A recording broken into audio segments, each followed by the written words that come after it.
नमस्कार, आप देख रहे हैं कशिश न्यूज और आपके साथ मैं हूं दीपक शर्मा। बिहार विधानसभा में सबसे बड़ी पार्टी आरजेडी के सांसदों की संख्या में सुधार हुआ। शून्य से बढ़कर संख्या 4 हुई और तेजस्वी की मेहनत रंग लाती दिखी तो जनता का आभार जताने तेजस्वी हर जिले में जाने की तैयारी कर रहे हैं। तेजस्वी के दौरे से पहले पटना में पार्टी नेताओं के साथ रणनीति हुई। बात हुई जनता का समर्थन प्राप्त होता देख गदगद राजद खेमा सत्ता में वापसी की संभावना देख रहा है, लेकिन दूसरी तरफ विरोधी सदस्यों की संख्या बढ़ाने में जुटे हैं।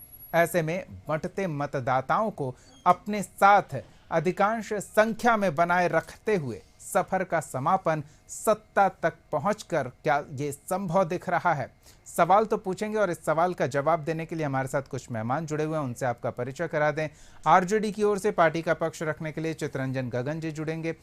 बीजेपी की ओर से पार्टी का पक्ष रखने के लिए सुमित शशांक जी जुड़े हैं और साथ ही हमारे साथ कुछ और मेहमान जुड़ेंगे। लेकिन पहले चितरंजन जी से ये औपचारिक रूप से जानकारी ले लेते हैं, क्योंकि कोई कुछ कहता नहीं और चर्चा हर तरह की होती है। तो चितरंजन जी, तेजस्वी यादव यात्रा पर निकलने वाले हैं। कल पार्टी प्रवक्ताओं और मीडिया प्रकोष्ठ के पदाधिकारियों के साथ बैठक हुई। आज तमाम पार्टी पदाधिकारियों, सांसदों, विधायकों के साथ बैठक हुई। किस उद्देश्य के साथ बातचीत चल रही है?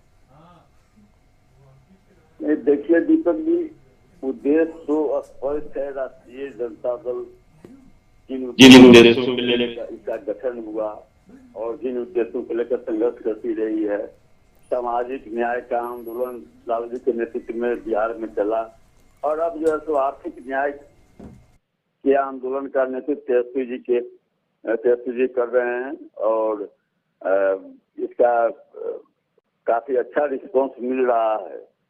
तो राजनीतिक दल है, गतिविधि तो बराबर बनी ही रहती है, लेकिन अब अगले साल विधानसभा का चुनाव होने वाला है तो स्वाभाविक रूप से उसकी तैयारी करनी पड़ती है पहले से। और अभी पिछले दिनों लोकसभा के चुनाव के बाद जो कार्यकर्ताओं का उत्साह देखा गया, कार्यकर्ताओं में एक नए ऊर्जा के साथ जो कार्यकर्ताओं को देखा गया, इसमें नया जोश खरोश देखने को मिल रहा है तेजस्वी जी के नेतृत्व में जी। तो अब 10 तारीख से तेजस्वी जी निकल रहे हैं, कार्यकर्ताओं के साथ संवाद करेंगे, सभी जिला में कार्यकर्ताओं से मिलेंगे, उनकी बातों को सुनेंगे, फीडबैक लेंगे और उसी के आधार पर फिर आगे की रणनीति तैयार होगी। क्योंकि अब तक जो रैलियां होती रही है, यात्राएं में आम लोग मिलते रहे, जुड़ते रहे, लेकिन यह जो है तो पहली बार इस ढंग से कार्यक्रम तेजस्वी जी ने रखा है कि हम हर जिला में जाकर और जिला के जो भी महत्वपूर्ण साथी हैं उनके साथ जो है तो सीधे संवाद करेंगे और उनके भावनाओं से हम अवगत होंगे और फिर उसके अनुसार जहां जो फीडबैक मिलेगा उसके अनुसार फिर रणनीति। बिल्कुल चितरंजन जी, हम इसी बात पर आगे चर्चा करेंगे और हमने जो अनुमान लगाया था, चितरंजन जी ने उस पर मुहर भी लगा दी कि यात्रा इस उद्देश्य के साथ कि यात्रा का समापन सत्ता तक पहुंचकर करेंगे। लेकिन विरोधी खेमा भी अपनी तैयारियों को अंजाम देने में जुटा हुआ है। बात बीजेपी की करें तो वो अपने सदस्यों की संख्या बढ़ाने में जुटे हुए हैं और अगर लोकसभा चुनाव के आधार पर देखें, सुमित जी से इसका जवाब लेंगे, तो करीब 7.5 करोड़ अनुमानित जो मतदाता की संख्या है उनमें से 20.51% मतदाताओं ने बीजेपी को अपना वोट दिया था। तो जो वोट प्रतिशत के हिसाब से हम अनुमानित आंकड़ा लगा लें 20% है, तो उस हिसाब से अगर 1.5 करोड़ नए सदस्य बीजेपी अपने साथ जोड़ लेती है तो वो बिहार की सबसे बड़ी पार्टी होने के लिए जो अनुमानित वोटों का आंकड़ा होता है वो आराम से हासिल कर सकती है। तो क्या लगता है कि आरजेडी जिस उद्देश्य के साथ आगे कदम बढ़ा रही है, सुमित जी, आप उससे बढ़त बना पाएंगे? देखिए, भारतीय जनता पार्टी आज विश्व की सबसे बड़ी पार्टी है और कहीं ना कहीं आज देश में लगभग जब पूर्व में हमारी जब ये हुई थी, तो उस समय मैं सिर्फ इतना बताऊंगा कि 11 करोड़ के करीब में कार्यकर्ताओं ने सदस्यता ग्रहण की और 11 करोड़ से आगे बढ़ करके आज कहीं ना कहीं हम इस दिशा में आगे बढ़ रहे हैं कि लगभग आने वाले समय में पूरे देश में 21 करोड़ कार्यकर्ता भारतीय जनता पार्टी के साथ जुड़ेंगे। तो ये कार्यकर्ता सिर्फ कार्यकर्ता हैं, क्या एक उद्देश्य है कि सिर्फ कार्यकर्ता बनाना है या समाज का निर्माण करना है? तो हम कहीं ना कहीं समाज के निर्माण के लिए वैसे लोगों का आह्वान करते हैं जो समाज के अंतिम पायदान पे खड़े हुए, स्वयं अगर अंतिम पायदान पे खड़े हुए हैं और इसके अलावा भी कहीं ना कहीं अंतिम पायदान पे बैठे हुए व्यक्ति के सपनों को जीवंत करने के लिए जिनकी सोच जुड़ी हुई है किससे, तो भारतीय जनता पार्टी की विचारधारा से। आपने देखा होगा कि जिस तरीके से पंडित श्यामा प्रसाद मुखर्जी और पंडित दीनदयाल उपाध्याय जी की जब बात होती है और उनके विचारों पर कहीं ना कहीं भारतीय जनता पार्टी जब अनुसरण करते हुए आगे बढ़ती है और भारतीय जनता पार्टी का जब गठन होता है, तो उस गठन के पश्चात हमने पहले भी कहा था कि 2 विधान 2 प्रधान नहीं चलेंगे।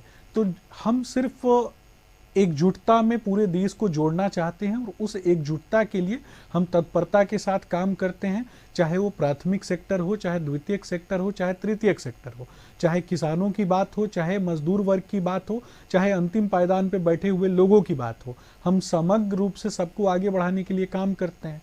परंतु जब बिहार के परिप्रेक्ष्य में जब चर्चा हो रही है तो ये भी देखने की बात है, जिन लोगों ने सामाजिक न्याय की बात की और जिन लोगों ने ये कहा कि हम सामाजिक न्याय के पुरोधा के रूप में अपने आप को एक तरीके से समाज के मुंह पे थोपने का काम किया, और समाज भी बहुत अच्छे से जानता था कि उन लोगों ने गरीबों को तो छोड़ दीजिए, गरीबों के भैंसों को भी नहीं छोड़ा, उनका भी भूसा लूट लिया, उनका भी चारा चोरी कर लिया।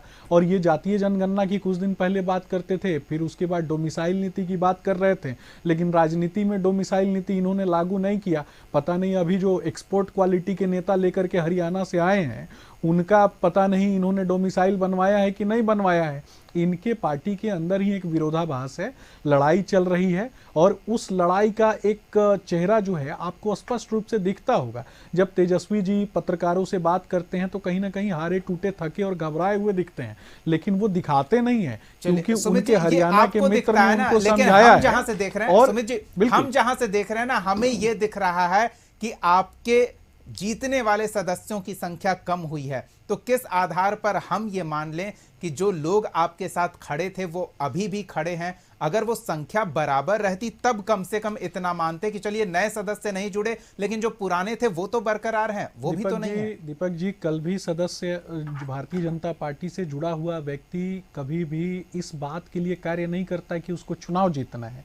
वो इस बात के लिए कार्य करता है कि हम भारत माँ को परम वैभव की प्राप्ति के लिए लगातार लगे रहते हैं। उसका साधन तो सत्ता ही है ना, एक आसान सा बिल्कुल मैं मानता हूं, लेकिन इनके लिए वो सत्ता है, हमारे लिए सेवा है। हम सेवा नीति पर काम करते हैं, ये राजनीति पर काम करते हैं। राज करने की नीति से आगे बढ़ लक्ष्यदार नहीं, हम भी वही कह रहे हैं जो आप कह रहे हैं, लेकिन आपके शब्दों का उपयोग आप अपने हिसाब से अपनी सुविधाजनक स्थिति में आकर कर रहे हैं ना सुमित जी। ये है महत्वपूर्ण बात, ये है कि बिहार के लोगों को किसने ठगा, बिहार के लोगों का कहीं ना कहीं पलायन करवाने ये तो लोग बताएंगे ना। आप जो बता रहे हैं अपनी जगह पर खड़े होकर जो देख रहे हैं उसके आधार पर बता रहे हैं। लोग क्या बता रहे हैं वो तो वोट के माध्यम से हम जो देख पा रहे हैं वो है। चलिए हम आते हैं आपके पास सुमित जी, इस चर्चा को जारी रखेंगे। अभी इस पर चितरंजन जी का भी जवाब लेंगे कि आप कहां से देख रहे हैं और वो कहां से देख रहे हैं, उन्हें क्या दिख रहा है। लेकिन चितरंजन जी के पास जाने से पहले मनीष जी से जान लेते हैं कि इन दोनों खेमों के बीच 2 दशक तक सत्ता की धुरी रहने वाली पार्टी खुद को कहां देख रही है आगे 25 को लेकर।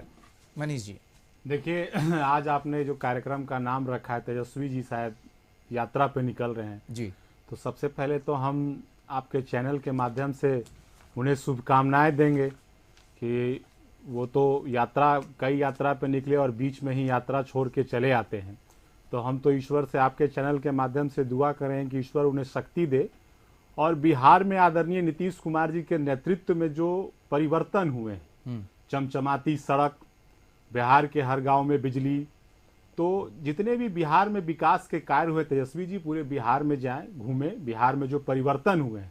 क्योंकि आदरणीय लालू प्रसाद जी और आदरणीय राबड़ी देवी जी के काल में तो सड़क एक कल्पना हुआ करती थी। सड़क तो कोई देखते सोचा भी नहीं होगा कि गड्ढे 5-5 फीट सड़क पे गड्ढे रहते थे। और नीतीश कुमार जी के नेतृत्व में तो बिहार में सड़कों की जाल बिछ गई है, बिजली हो, पूरा इंफ्रास्ट्रक्चर में परिवर्तन हुआ है।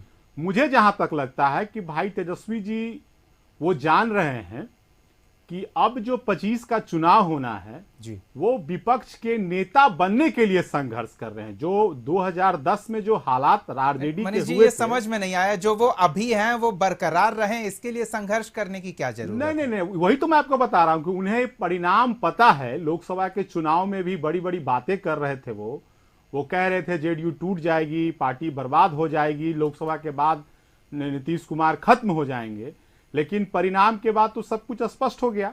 और मैं यही कहना चाह रहा था कि अब भाई तेजस्वी जी 25 के चुनाव में कैसे प्रतिपक्ष के नेता बन पाएंगे, वो इसके लिए संघर्ष करना पड़ रहा है उनको। जेडीयू किस स्थिति में खुद को देखती है? अभी तीसरे नंबर की पार्टी है, क्या उसी स्थिति में खुद को बनाए रखना चाहती है? मैं आपको वही बता रहा हूं कि आरजेडी 2010 में जो उनके परिणाम आए थे, पूरे बिहार के हालात, अभी भी आप अभी जो लोकसभा का चुनाव का जो परिणाम आया है, तो अभी भी आप देखेंगे कि लगभग 175 से 80 सीटों पर एनडीए ने लीड किया है।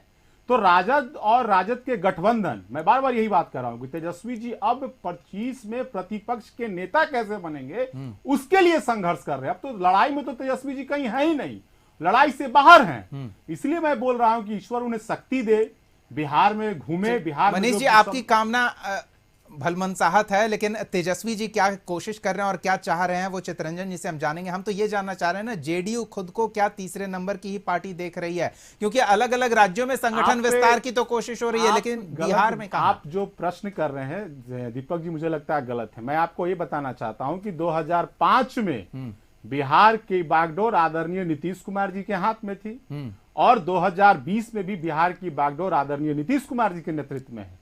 बिहार में आदरणीय नीतीश कुमार जी, बिहार के लोगों की पसंद नीतीश कुमार जी हैं। तो ये 3 नंबर 2 नंबर की चर्चा क्यों कर रहे हैं? कल भी हमारे नेता नीतीश कुमार जी बिहार को खींच रहे थे, और आज भी संगठन विस्तार का इरादा नहीं है जेडीयू का? क्या संख्या बढ़ाने की कोशिश नहीं कर रही है तो विस्तार एकदम होगा ना। हम तो आपको बोल ही रहे कि 2010 का हाल का मतलब क्या हुआ। चलिए मनीष जी, 2010 के जब हम वो तो आप देख रहे हैं ना, हम तो ये देख रहे हैं ना कि चूंकि गई बीजेपी ने पहले ही अनाउंस कर दिया है, जेपी नड्डा आए थे और ये कह कर गए हैं कि नीतीश कुमार 2025 में गठबंधन के मुख्यमंत्री का चेहरा होंगे। तो अगर वो अकेले भी रहते हैं ना, तो चेहरा उन्हें बनाया गया है, तो संभावना है कि वही मुख्यमंत्री बने रहेंगे।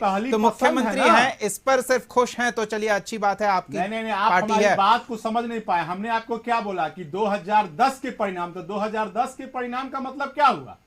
हम कहां जाए, इसकी भी चर्चा कर। 2010 में हमारी संख्या कितनी थी, उस पे ना बात करिएगा। चलिए ठीक है, आप ऑटोमेटिक हमारी संख्या पता होनी चाहिए 2010 में कितनी थी हमारी। चलिए हम इस चर्चा को आगे जारी रखेंगे और ये जानने की कोशिश करेंगे कि तीनों दल, जो बड़े दल हैं बिहार में, वो अपनी अपनी भूमिका किस तरह से देख रहे हैं, और उस कोशिश में कि सत्ता में बने रहें और सत्ता में बनने की कवायद में क्या क्या किया जाना चाहिए और क्या क्या कर रहे हैं, कितना प्रभावशाली होगा उनका ये किया जाना। इस चर्चा को जारी रखेंगे।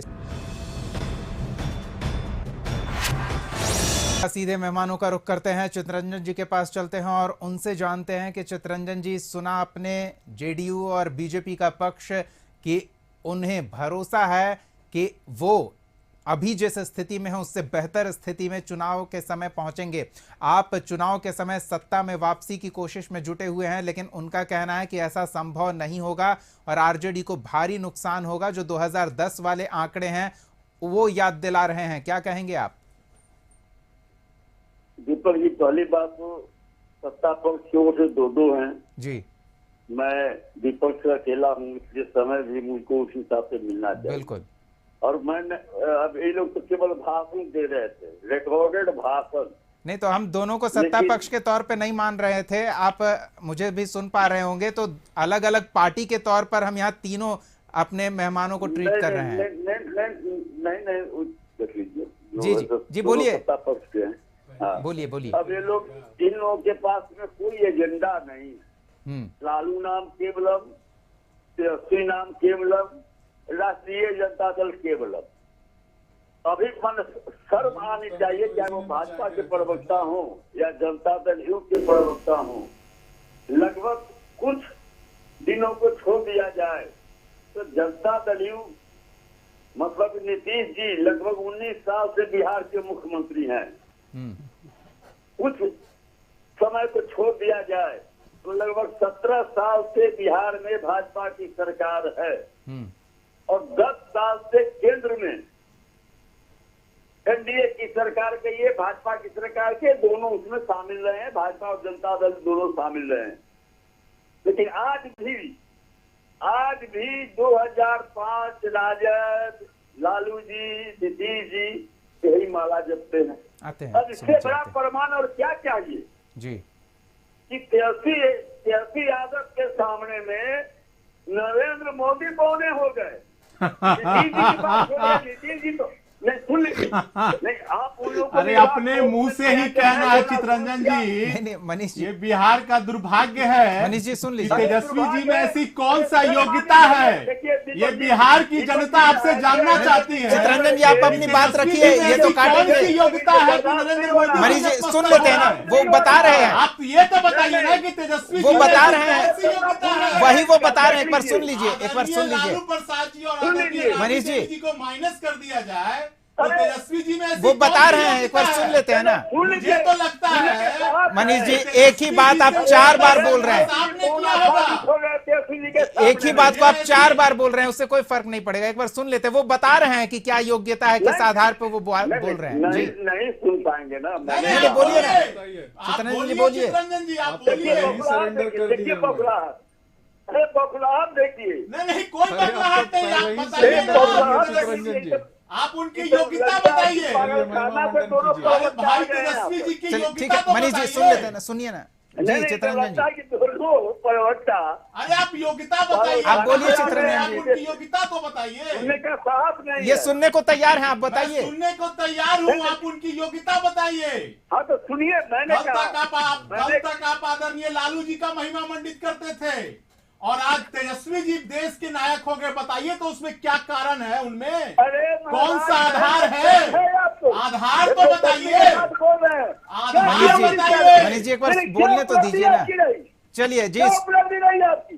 को उकसा रहे हैं और आप इनके शब्द जाल में फंस रहे हैं। आप अपनी बात तो पूरी कीजिए ना, ये सुनने को बेचैन है, सुन रहे हैं आप, बोलिए। सुन लीजिए, मैंने कहा इतने दिनों से सत्ता में है, क्या इनकी उपलब्धि है? नीति आयोग का रिपोर्ट तो सामने है, वह तो मैं नहीं बता रहा हूँ। एनसीआरबी का आंकड़ा सामने में है। लॉ एंड ऑर्डर की क्या स्थिति है, विकास में आप कहाँ हैं, किस मामले में आप हैं, बेरोजगारी में आप कहाँ, बेरोजगारी की स्थिति क्या है बिहार में, कोरोना हुआ क्या स्थिति हुई बिहार में। अब बिल्कुल चितरंजन जी, चितरंजन जी आप मनीष चितरंजन जी आप एक मुझे सेकंड एक बात नहीं, बताएं। मनीष जी दीपक जी, मनीष जी एक आप सवाल, बोलिएगा एक तो फिर ये कहेंगे कि आपको समय चितरंजन नहीं जी दिया जा आप रहा है। मुझे एक सवाल का जवाब दे दीजिए। आदरणीय लालू प्रसाद जी और आदरणीय राबड़ी देवी जी कुल मिलाकर 15 वर्षों तक शासन किए। आप कोरोना का जिक्र किए हैं। बिहार में एक मेडिकल कॉलेज का नाम बताइए जो आदरणीय लालू प्रसाद जी ने बिहार में बनवाया हो। एक मेडिकल कॉलेज का नाम बताइए बिहार में आदरणीय लालू प्रसाद जी और आदरणीय राबड़ी देवी जी के द्वारा बिहार में बनाया गया। बताओ ना लालू एक मेडिकल कॉलेज का नाम बताइए आप। अरे एक मेडिकल कॉलेज का ठीक नाम है तो बताइए। मनीष जी, ठीक है मनीष अरे जी। आप नाम तो बताइए एक मेडिकल कॉलेज का। चितरंजन जी हम आपके पास फिर आएंगे, आपको अतिरिक्त समय देंगे। सुमित जी भी कुछ पूछना चाहते हैं संभवतः। सुमित जी आप कोई सवाल पूछना चाहते हैं? देखिए मैं सिर्फ इतना पूछना चाहता हूँ। नहीं आपके पास आ रहे हैं, आप चितरंजन सवाल जी, ले मैं लीजिए। आपके बीच में नहीं बोल चितरंजन रहा जी एक था। सवाल ले चितरंजन लीजिए। जी, मैं आपके बीच में नहीं बोल रहा था। आशा है कि आप मेरी जी, पूरी बात सुनिए, सुनेंगे। सुमित जी, मैं क्या सिर्फ हो? इतना पूछना चाहता हूँ कि तेजस्वी जी अभी आशीर्वाद यात्रा निकालने की बात कर वो रहे हैं। जनसंवाद यात्रा नाम है, वो जनसंवाद जी। यात्रा निकालने की बात कर रहे हैं। तो ये जब जनसंवाद यात्रा होगी तो क्या जब जनसंवाद यात्रा के दौरान ये जो एमवाई समीकरण बनाया हुआ है तो इसमें वाई समीकरण के पास जब जाएंगे और वाई समीकरण के लोग जब इनसे पूछेंगे कि बिहार का यादव नहीं था क्या जो हरियाणा से पकड़ के यादव लेके आए थे? ये बताइए ना, बिहार में यादव नहीं थे क्या राज्यसभा भेजने के लिए कि हरियाणा से लेकर के आए थे। अरे यह चितरंजन गगन जी में कोई कमी थी क्या? चितरंजन गगन जी में कोई कमी थी क्या कि हरियाणा से पकड़ के लाए थे? यह भी बताना होगा ना। हरियाणा में जमीन खरीदेंगे, लूट का पैसा हरियाणा में ले जाके स्टोर करेंगे, तो राज्यसभा सांसद भी तो हरियाणा से लेके आएंगे ना। बड़े बेटे को काहे किनारे कर दिया? बड़े बेटे को काहे किनारे कर दिया चितरंजन जी? ये बताइए ना। ये सवाल ही नहीं बनता ना सुमित जी। सुमित जी, बड़ा बेटा क्या कर रहा है, छोटा बेटा, ये सवाल नहीं बनता है। बताइए ना। बिल्कुल बनता है। नहीं, बिल्कुल बनता नहीं, है। ये नहीं। लालू जी के सुपुत्र नहीं आप होते, परिवार तो पर व्यक्तिगत हमला, नहीं, वो क्या है क्या नहीं है वो दूसरी बात है, लेकिन वो क्या कर रहे हैं क्या नहीं कर रहे हैं ये सवाल नहीं बनता। चितरंजन जी, बहुत ही गंभीरता से पूछना चाहता हूं। चलिए, इन सवालों के साथ जनता से संवाद कैसे होगा? बेटे के हाथ में कलम नहीं पकड़ाया, चलिए, बेटे के हाथ से चितरंजन कलम जी छीन लिया। चलते नौवीं फेल व्यक्ति, नहीं, नौवीं ठीक है। अभिरुचि की बात कर मनीष जी, रहा। कुछ पूछना चाह रहे हैं नौवीं अभी? फेल व्यक्ति, नौवीं अब हम पूरा अनुसूची समय की बात चितरंजन जी को करेगा। देंगे, 2 मिनट ये का बता समय हमारे पास दीजिए, बच रहा है। वो नौवीं नहीं, फेल व्यक्ति को कॉन्स्टिट्यूशन का स्पेलिंग पता है चितरंजन जी? ये सुमित जी, बताइएगा। एक ही चीज 3 बार बोलने से उसका प्रभाव ज्यादा नहीं बढ़ जाएगा। मनीष जी, जल्दी से। देखिए, हमारा कहना है, चितरंजन जी अभी बोल रहे थे, कितना दुर्भाग्य की बात है कि 15 वर्षों तक आदरणीय लालू जी चलिए, भी आपका सवाल और समझ राबड़ी गया। देवी जी भी बिहार में आप उन्हीं शासन शब्दों करती को हैं। दोहरा रहे हैं ना, हम लेकिन समय जाया नहीं बिहार करेंगे। में चितरंजन विकास जी के को नाम पूरा पर समय जियो। आओ।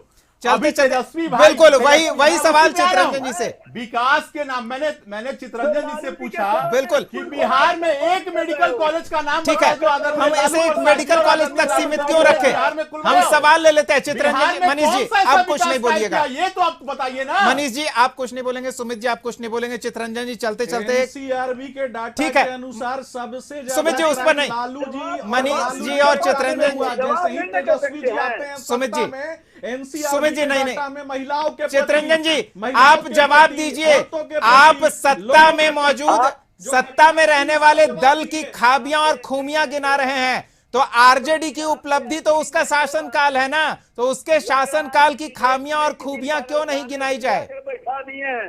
बालू माफिया किसके साथ नहीं है? सुमित जी ऐसे नहीं ना, सुमित जी आप बोलने तो दीजिए ना। नहीं सुमित जी ऐसे राज नहीं, किसका है? बोलिए, राज किसका चितरंजन है? जी बोलिए। माफिया है तो किसकी गलती है? कोई अगर माफिया है, माफिया अगर फैल रहा है तो राज किसका है? ये तुम किसकी करो। गलती है? गुंडा लाज लगता है करने में। किसने शुरू की थी, ये भी बता दीजिएगा। बोलिए चितरंजन जी, आप सत्ता की उपलब्धियां और उनकी खामियां गिना रहे हैं, तो आपकी पार्टी की उपलब्धि इस सत्ता का काल ही था, उसकी खामियां और खूबियां क्यों नहीं बोली जाए? नहीं, मैं तो बता रहा हूँ जी, जो कह रहे हैं कि सड़क चमचमाती हुई सड़क, इसमें इनका क्या योगदान है? वो तो यूपीए 1 की सरकार थी, राष्ट्रीय जनता दल उसमें शामिल था, और राष्ट्रीय जनता दल के कृपा से उस समय 18,000 किलोमीटर प्रधानमंत्री ग्राम सड़क योजना दिया गया बिहार को, और वही चमचमा रहा है। चितरंजन जी ये दिलचस्प स्थिति है ना। नहीं, अब गांधी कभी कभी तो लोग ये भी कह जाते हैं ना कि ताजमहल बनाने की उपलब्धि शाहजहां को क्यों दी जाए, उन मजदूरों को क्यों नहीं जिनकी उंगलियां कटवा दी गई थी। तो ये सत्ता में होने, नहीं ठीक है मनीष जी, हो गया, समय अभाव है, लेकिन हम ये साफ तौर पर समझ पा रहे हैं कि सत्ता में पहुंचने की और सत्ता में बने रहने की बेकरारी दोनों खेमों में है। बहुत बहुत धन्यवाद मनीष यादव जी, सुमित शशांक जी और चितरंजन जी, अपना समय देने के लिए, इस चर्चा में शामिल होने के लिए बहुत बहुत धन्यवाद। तो दोनों खेमों की कोशिश है कि सत्ता में बने हुए हैं तो वहां बने रहें, और सत्ता में अगर नहीं है तो सत्ता में पहुंचने के लिए जो भी उपाय किए जाएं वो कर रहे हैं। देखना दिलचस्प होगा कि जनता को कितना प्रभावित कर पाते हैं। तेजस्वी जनसंवाद यात्रा पर निकल रहे हैं तो कितना मजबूत संवाद स्थापित कर पाते हैं ताकि सत्ता में उनकी पहुंच सुनिश्चित हो, और सत्ताधारी खेमा ये कैसे सुनिश्चित करता है कि जनता से उनका संपर्क इतना स्थायी बना रहे, इतनी मजबूती से बना रहे कि वो सत्ता में बरकरार रहें। फिलहाल इतना ही, अगले एपिसोड में एक और सवाल के साथ हम फिर मौजूद रहेंगे। तब तक के लिए देखते रहिए कशिश न्यूज।